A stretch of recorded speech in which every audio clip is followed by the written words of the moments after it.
त्यो झोलमल हालेपछि चाहिँ एकदम राम्रो राम्रो बिरुवाहरू आउँछ सप्रेर। जस्तै कि मल हालेको थियो अस्ति, यहाँ यस्तो ठुल्ठुलो बोट आउनु थालेको छ। यहाँ पनि एकदम यहाँ झार भएछ धेरै।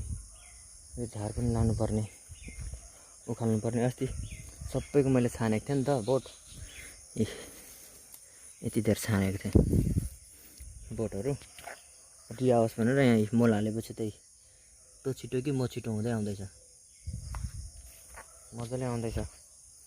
अनि बगानमा चाहिँ अलिकति असर गर्ने भनेको यसले नै हो। सुपारीको बोटबाट सट्टै झरिदिन्छ।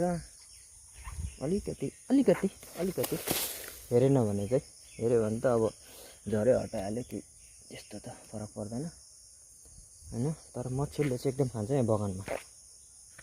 मच्छरको चाहिँ व्यवस्था गर्नुपर्छ।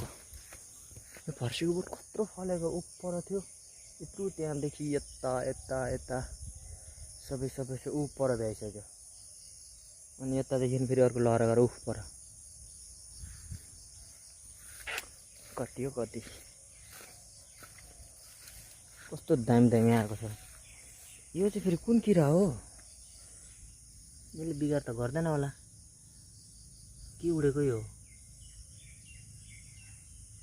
अरे एकदम चम्किँदै हिँड्दैछ त।